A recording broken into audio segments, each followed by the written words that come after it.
Hello, sisters. Welcome to She Talks, a space for you to come home to your inner wisdom, which I call your she. I'm Sara Avant Stover, and this is the 10th and final episode of our seasonal series here on the podcast, Bubble Bath Wisdom, which began all the way back at the end of November. I feel like I've grown and learned a lot during this time, and I hope that you have too. Because my intention behind this series has been to offer you some sisterly support, both emotionally and practically, in stepping off the hamster wheel of busyness and perfectionism in order to honor all of yourself in the year ahead. And today's talk is a fitting finale for our series because it's all about integration. It's about taking our insights from the yoga mat or the meditation cushion and bringing them into our intimate relationships, our parenting, our leadership, and even something as foundational as the inner attitude that we move through each day with. But before we dive in, I want to point out that the teachings and practices I've shared over these past 2 months are exactly the kinds of topics that I support women with in my 9-month spiritual practice community called the She School. Actually, I've taken most of the talks I've shared here from that program, including today's clips, which I drew from live group mentoring calls in last year's She School. Because of this, all the talks in this series also paint a picture of what the essence of our community experience is inside this 9-month Heroines Journey. Inner criticism, perfectionism, self-doubt, sexuality, moving through life cut off from one's inner power or one's heart. These are all things that women struggle with when they join the She School. But after moving through this journey with the loving support of me, our global sisterhood, and our 2 certified assistant mentors, most women leave feeling much more whole, empowered, and like they've finally jumped out of the back seat and taken the steering wheel of their lives. With this, they trust and believe in themselves and their value. Some then set out to write books or start a business. Others decide they want to have a baby or move closer to nature. And most ground their daily lives in a sane and sacred rhythm that connects them to themselves and the world around them. It's truly amazing what the women in our community go on to do after this program. Year after year, I see that, especially with the option of our low monthly payment plan, the She School is the best way I know of for a woman to blaze a trail back home to herself and to get the support she needs to get back on track when the going gets tough, to live the life that she really came here to live. And the She School starts next week. So if your inner she is nodding her head and tugging at your heart, now's the time to take a closer look. No rush, no pressure. Since this is the last show in our series, I just want to be really clear that our journey is just about to begin. And now it's time for our final bubble bath wisdom. As I mentioned earlier today, I'm sharing a few clips from some of last year's She School mentoring calls. Each clip holds a question. Each is deep and complex, reflecting the women who ask them. And each helps us to see how we can take all of this inner work and start to shine it out. I don't know about you, but that's definitely my favorite part. That's why I do this work, why I created this podcast. So the first question I received is, can you speak about the difference between discipline and devotion? Now, I know this is something that we all struggle with, and when we get busy, we tend to move towards discipline, so things start to feel really stale and dry. And listen in, here's my response.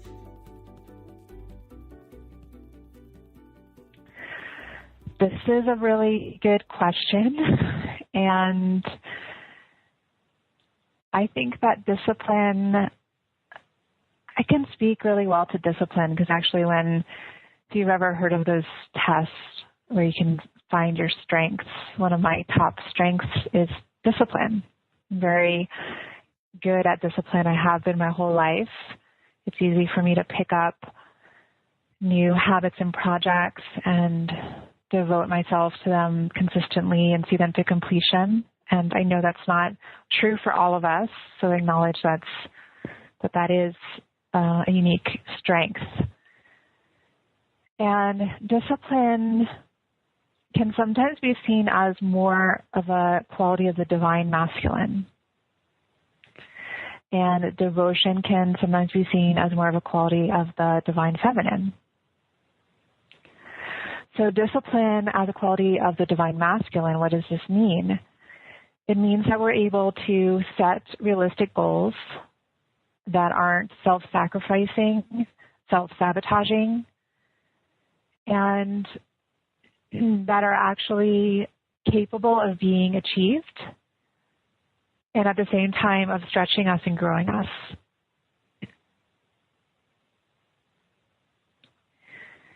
And discipline also involves setting and protecting clear but flexible boundaries.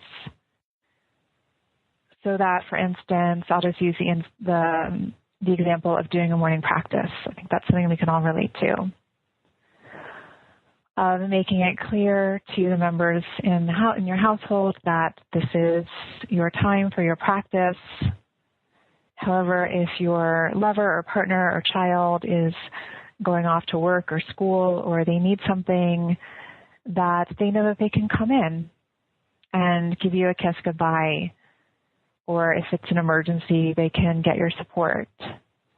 But otherwise, it's your space. And you can determine kind of the parameters about when you wish to be interrupted and when you don't. And devotion, this quality of the divine feminine, is a heartfelt dedication and commitment to something that we have a deep yearning, longing, sacred longing for. And we are willing to show up for that through thick and thin, through hell and high water, out of our deep love and care. And an example of that is if you're going through a rocky time in your relationship, or with your health, or in your career, and you're not just going to throw in the towel and walk away because you care, you love deeply. You might decide at some point down the line to walk away, but some part of you knows that there is more for you here to open you. There is more here for you to grow into. So even if it's not pretty, even if it's challenging, there is a heartfelt engagement with whatever's right in front of us. And the two can intersect really beautifully when we bring our love into our disciplined practices. And this is what feminine spiritual practice is. This is what it must be for it to run true and deep, and for it to lead us all the way home into the heart of who we are, which is boundless, radiant, all-pervasive love. So close your eyes right now and call to mind someone that you love really deeply.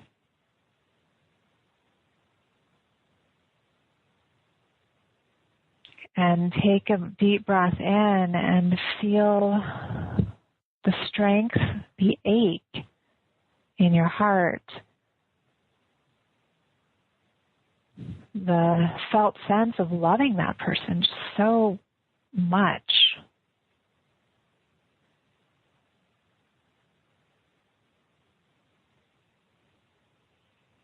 And now let that person fade away from your mind's eye, but with your breath, extend that heartache, that heart feeling down into your legs. stretch the feeling awareness of your heart into your legs.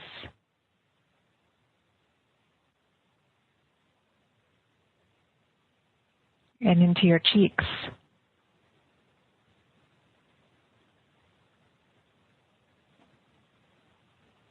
And into your sitting bones.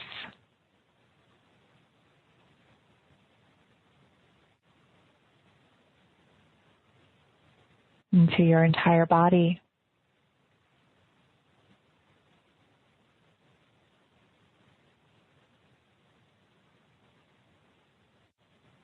Into the room that you're sitting in right now.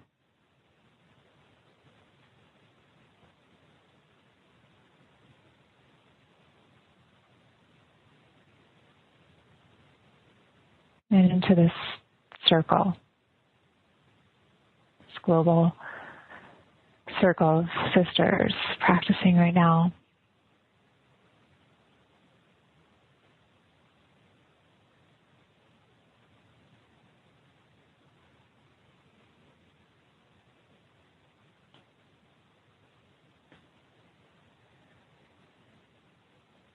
So any discipline that we're engaged in needs to run this heart energy through it. So when we're doing a yoga practice, we run our heart feeling awareness through our bodies. When we're showing up for a relationship, we are running our love intelligence through our breath, through our intentions, through our words. So there's a real sacred marriage, just as wholeness is achieved inwardly and outwardly with the sacred marriage between the divine feminine and divine masculine. Ultimately, she, capital S-H-E, includes capital H-E in it. It's a union of these two. The same needs to be true in the actions and intentions in our lives, marrying the discipline and the devotion. Applying that deep heart yearning, that immense capacity to love.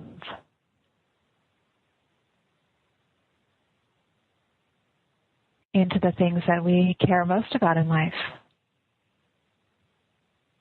including and especially the areas that are challenging.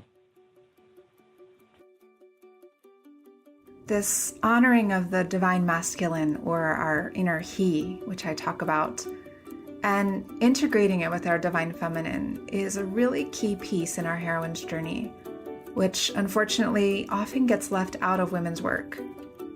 My own life experience has taught me that I've needed to really focus on healing my relationship with the masculine, not just the feminine, in order to really thrive in the world and to share my voice, to share my work. And I also see this theme across the board in literally every single woman that I work with. So how do we know that we need more divine masculine in our lives? Here are some signs. Maybe you're unable to set and maintain clear boundaries, or you suffer from either volcanic anger or its opposite, numbing shame. Maybe you're unable to manifest your goals and dreams and to follow a project through all the way to completion. Or you become overly emotional to the point that you can't really show up for your life. You procrastinate, or you're unable to earn, save, or manage your money. And the list goes on. That's why in the She School, we devote 1 out of our 9 monthly modules to this whole topic. And related to this is marriage, or a long-term intimate partnership. And the question is, what role does this play on a woman's spiritual path? Because the truth is, this work isn't meant to be done in isolation. In fact, it really can't be done alone. Most of our wounding happened in relationships, so it needs to be healed in relationship, with our partners, in a community. We can't heal, we can't wake up through staying at home alone or simply reading a book or listening to a talk. We have to connect with others. So Here's another question I received in one of our group mentoring calls about relationship. I want to know more about the heroine's journey and how it works in the context of a marriage or a long-term relationship, where your time and effort is often spent keeping the marriage healthy and helping another person work through their own inner and outer struggles.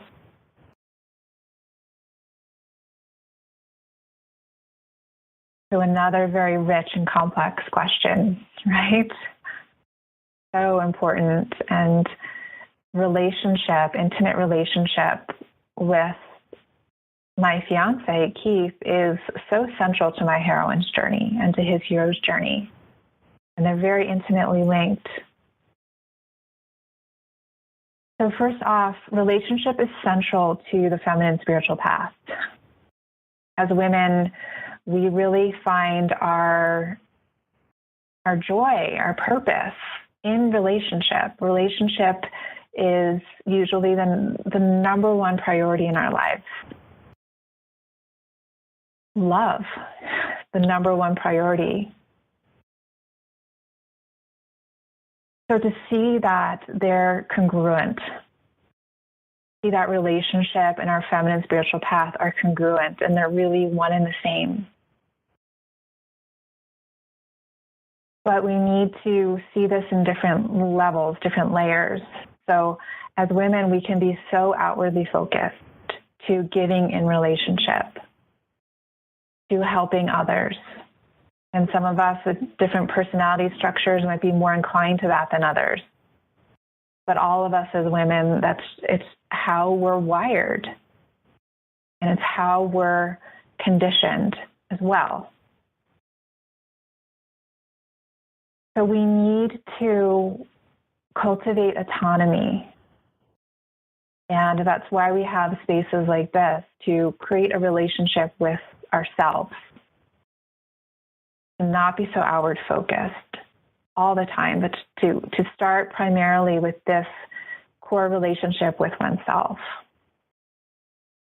And to see, what do I need? What am I struggling with? What do I need to be healthy? How can I give myself those things? And then that relationship also begins to open and become a relationship with the divine, with Source itself. When we start to inquire and to really look inwardly each day and to see what we need, to see how we are, and as we deepen in our practice, it goes back to that first question that was asked, and we start to see, okay, I have this body and these feelings and these thoughts, this intuition. But we start to see a bigger totality of who we are that is beyond all of those things. That is radiant openness. That is always whole, has never not been whole. And to keep strengthening our relationship with that direct, intimate relationship with Source. And these two, the ascending journey to really connecting with the divine, to connecting with Source, and the descending journey of connecting with our inner worlds, that is primary. Without that, we can't be fully in relationship with anything or anyone else. Now, this doesn't mean that we get narcissistic, and this doesn't mean that we get completely self-absorbed. But then we take that as fuel to bring into our marriage or to bring into our relationship and to see the divine in this other being. See, in this body, in this home, in this life, I can express my love for this life, for the source of this life, through how I relate to this human being. Through seeing him or her in all of their glory, in all of their struggle, and to be devoted to this being. And to know that being that you're in an intimate relationship is the one who will know which buttons to press. And they will press them. And that is your continued call to keep evolving. They're going to keep mirroring back to you. What are the things that you're not seeing? What are the wounds that are not healing? What needs to come into the light? So in this way, you're constantly serving each other to grow and to evolve. And it's going to help tremendously if this other being also has their own practice or way of relating to seeing relationship as the hero and heroine's journey. And relationship really is the accelerator of the spiritual path. It's what is going to evolve us. It's what's going to evolve us, period. But it's a relationship that's different than the conventional relationship around just being safe and being secure. We want those things at a certain level, but to also know that it's going to challenge you. It's going to shake you. It's going to shake your sense of identity. It's going to stretch you. It's going to force you to open, force you to love more deeply. And so every day we wake up and we connect with ourselves, we connect with the divine, and from there we use that as fuel. Today, I'm going to share my heart as fully as I can with this other being, even if it means that I'm going to sometimes collapse. I'm going to hold that devotion to open my heart through this vehicle of relationship.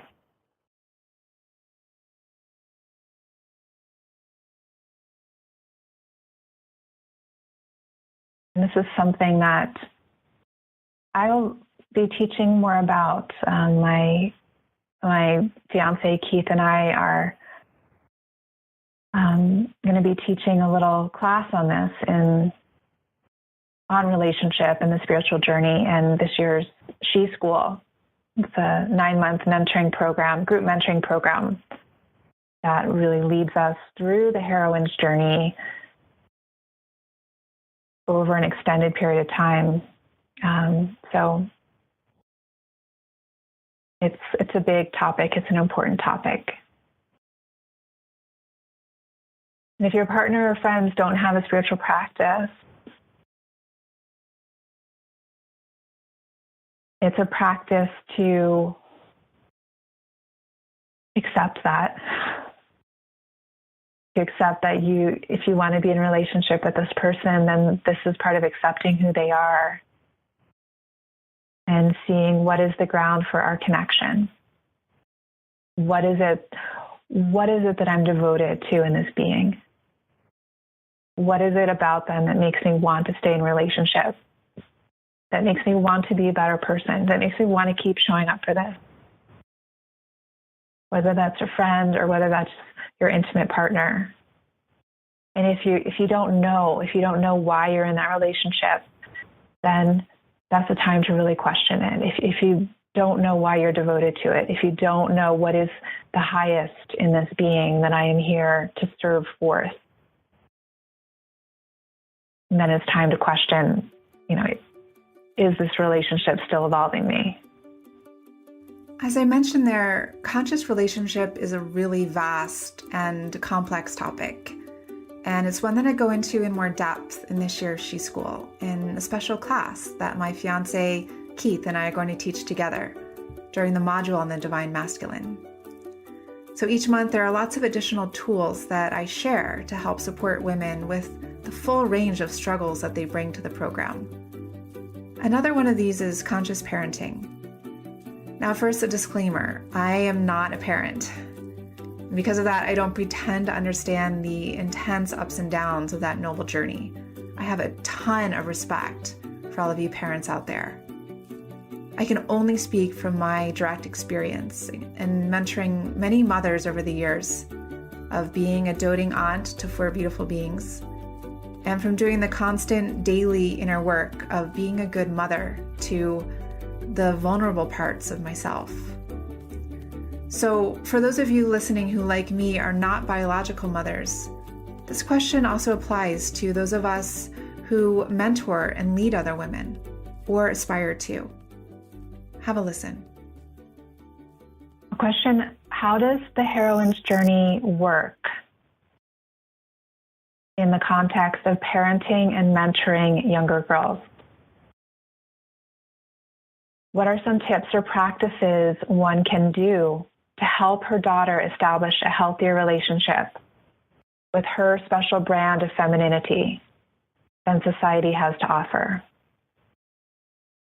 How do we train younger girls to heal wounds and gain strength in a way we did not even realize was possible until late into our adult years?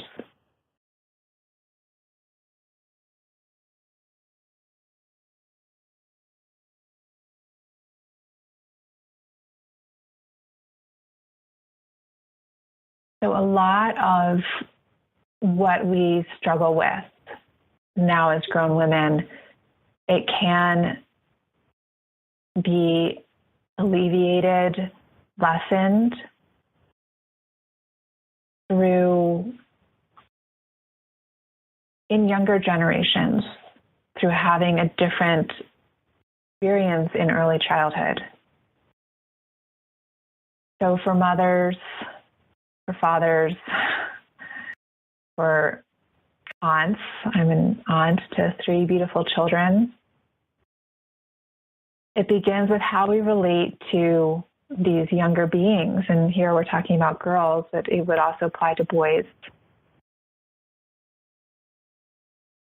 And it goes back to what I share in the chapter, Healing the Mother Wound, of this process of attunement. So attuning is that thing, that magical thing that happens, particularly between mother and child, where a child feels fully seen and acknowledged and cared for without feeling smothered. So the 2 qualities of attunement are contact, actually touching into what is here, and then space, giving space to what's here.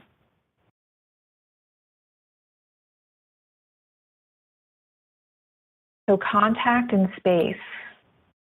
And an example is if a little girl is afraid, to say, sweetie, I see that you're really afraid. And I know that this is really scary.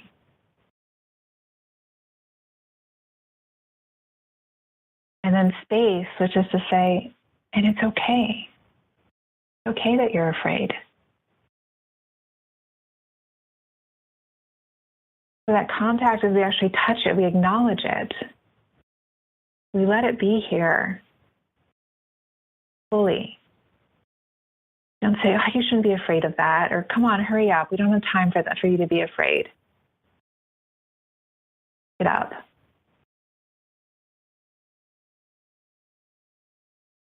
So this attunement, and with this attunement, very emotional about this topic. With this attunement, we're letting this human being be who they are. We're letting them be who they are. We're letting them know it's okay for them to be who they are, how they are. It's okay for them to exist.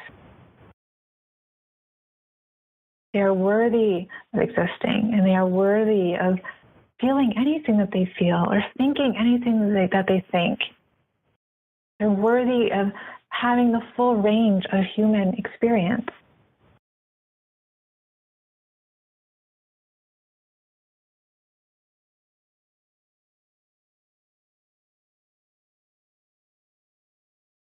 So for us as grown women, it starts with us doing this for ourselves. So that goes back to what I was saying in the previous question, this relationship with ourselves, this constant mothering of ourselves. Sweetie, I know that you're having a really hard time right now. It's okay. Okay, I'm here.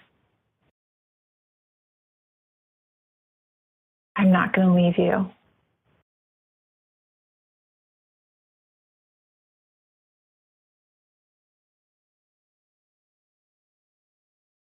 And just like with intimate relationships,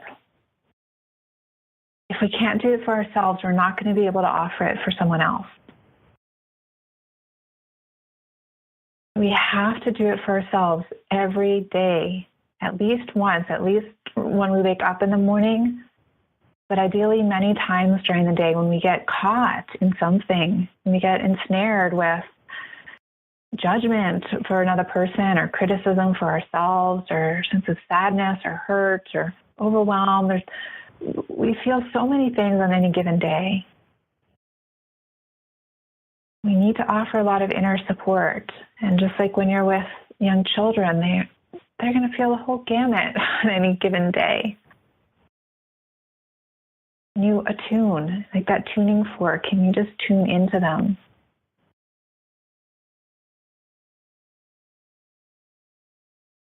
To connect, to have curiosity about them, about their experience of the world, rather than fitting them into a specific agenda about what you think they should feel or be doing or who they should be.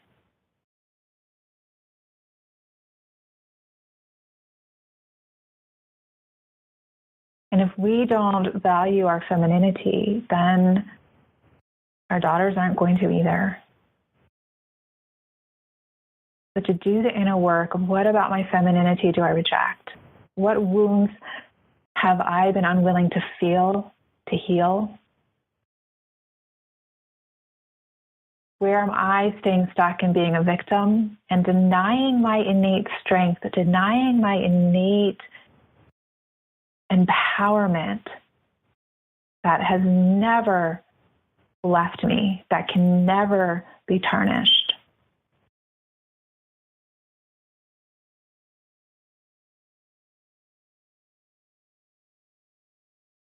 Diligently shine the light inside, and then we know how to help other girls and women do that.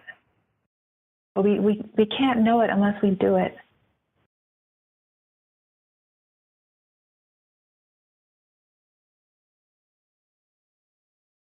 And so that's why these spaces for us as grown women are so important, because we need support to heal these wounds, to claim this undeniable power.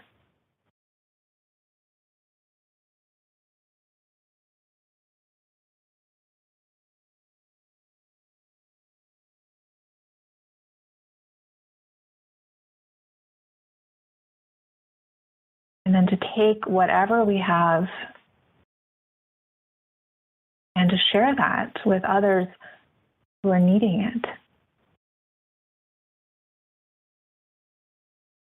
So the Heroines Journey, part of the Heroines Journey, this is the homecoming. We have to share it with others. But only when we've done the work. We can't have the homecoming, before we've started the journey. We can't go and adapt our parenting or our mentoring if we haven't done the work ourselves. And it's a natural fruition of the journey. Since everything starts with us being in a conscious, compassionate relationship with ourselves, let's drop into a short practice together. Over the past month together, we've engaged in practices like meditation, yin and flow yoga, and journaling. And now, fitting for our theme today, let's do a practice for integration. Some of you know it and love it. Some of you resist it. And regardless of how we feel about it, for all of us, it's the most important yoga pose we can ever do. It's the one in which we digest our experiences in our lives. It's Shavasana, or the corpse pose, a posture of complete release and receptivity. So lay down on a soft surface, cover up with a blanket or a sweater, and enjoy this 10-minute guided relaxation that I led at the end of one of our online She School retreats. And then I'll see you once again on the other side of the practice. Enjoy. Once you feel that your breath has regulated, then go ahead and lay yourself down on the ground for our final Shavasana, final resting pose.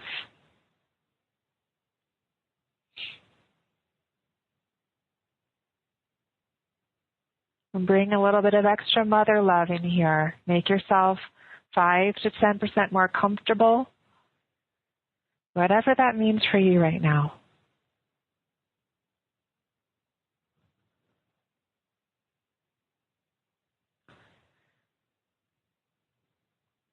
So often what we leave out of our yoga practice is this final rest.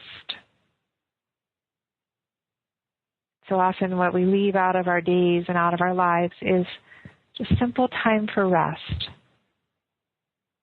So it's not sleeping and it's not doing something. It's just laying down and resting.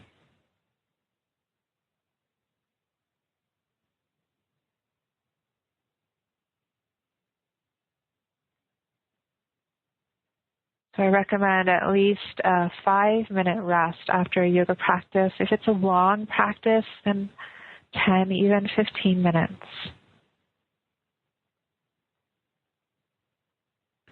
I recommend every day in the middle of the day, ideally between 2 and 4 p.m., which is the time when our adrenals need to rejuvenate the most, when we can have kind of that afternoon slump when you want maybe that coffee or that piece of chocolate or something to give you that pick-me-up. It's just to lay down and rest for 10 minutes. Even if you don't sleep, it will help to restore you. It will help to energize you.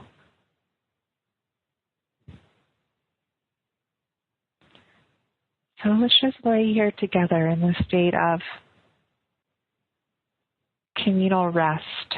And so lucky we are as women that we're tuned in to the moon cycles. And if we're not, that we have the tools to be simply by being part of this type of community. And that the new moon reminds us to rest. If we're bleeding during the new moon or when we bleed, if you're still bleeding, even a deeper reminder. It's time to rest.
Bring your awareness back into your belly. Stretch out your arms and legs as if you're waking up for the first time today.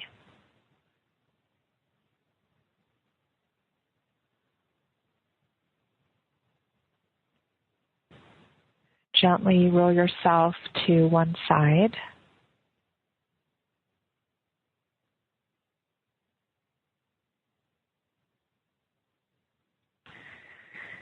And we'll come back into a seat for meditation. All right, sisters, it's time for us to say farewell for now. I hope that the teachings I've shared here have sparked some more wisdom and clarity in your life. That's why many of the women in the She School come back year after year. Some are even joining us for the 4th or 5th year in a row. And that reminds me, the She School is open for registration right now, but only for one more week. Since it's a 9-month program, we only open up registration once a year. So this is your last chance until 2017. If you want to go deeper into some of these topics and dozens more, if you'd like some sisterly support in allowing all parts of your life to blossom from your inner wisdom in the year ahead, I hope you'll explore the She School. In the program, you'll receive 9 modules of practices and teachings, monthly yoga and meditation retreats, and fierce and compassionate support from me and my entire teaching team. Not to mention the cheerleading from over 100 women who have already joined this year's program. So head on over to thesheschool.com to learn all about the program and to join us for our Heroines Journey before we start next week. I hope that this series has enriched your life and soothed your soul in some way. Until next time, I'm sending you my heartfelt support. Thank you so much for being part of our sisterhood.